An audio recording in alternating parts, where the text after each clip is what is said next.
Hello, high, high, high. বিগত ২ দিন ধরে আমি ভিডিও দিইনি তোমাদের সাথে। তো আমার নিজেরও খারাপ লাগছিল এই ওয়েদারের জন্য। এই ওয়েদারে কারোর ভালো লাগে বলো তো কোনো কিছু রান্না করতে?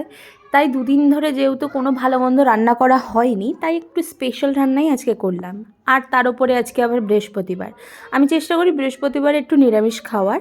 তার জন্য আজকে কিন্তু বানাচ্ছি ছানার কোপ্তা আর তার সাথে ফ্রাইড রাইস। ছানার কোপ্তার রেসিপি অলরেডি আমি শেয়ার করে ফেলেছি। আর এটা আমার ঘরের কিন্তু খুব ফেমাস একটা ডিশ। আমার এখানে যে বাচ্চাগুলো রয়েছে তারাও খুব ভালোবাসে, তাদেরকেও দিয়েছি আজকে। আর যাই হোক, এই রেসিপিটা যেহেতু আমার শেয়ার করা আছে, আমি তাই আর শেয়ার করলাম না পুরোপুরিভাবে রেসিপিটা, কিন্তু সেম টু সেমভাবে বানিয়েছি। খুব টেস্টি হয় গো খেতে, তোমরা নিশ্চয়ই বানিও একবার, অসাধারণ লাগে খেতে। ফ্রাইড রাইসের সাথে তো আরও জমে গেছিলো। যা দিয়েই খাবে তোমাদের প্রচণ্ড ভালো লাগবে। লাস্টের লুকটা তো যখন শেয়ার করব, দেখে সত্যিই বুঝতে পারবে যে কেমন হয়েছে। লাস্টে দেখতেই পাচ্ছ আমি কিন্তু একটু লাস্টে কসুরি মেথি দিয়েছিলাম আজকে। কসুরি মেথি দেওয়ার পর আজকে কিন্তু এবার প্লেটিংটা করছি।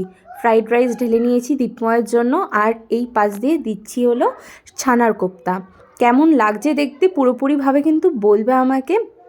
রেসিপিটা ট্রাই করো, আমার শেয়ার করা আছে আগেই। তোমরা দেখে নিও, রেসিপিটা প্রচণ্ড সহজ, তাড়াতাড়িও হয়ে যায় এবং খেতে দুর্দান্ত লাগে। দেখেই নাও ফাইনাল লুকটা কেমন লাগছে। ইয়ে, পুরো ভিডিওটা দেখার জন্য থ্যাংক ইউ, অসংখ্য অসংখ্য ধন্যবাদ তোমাদেরকে এত সাপোর্ট করার জন্য। Love you all.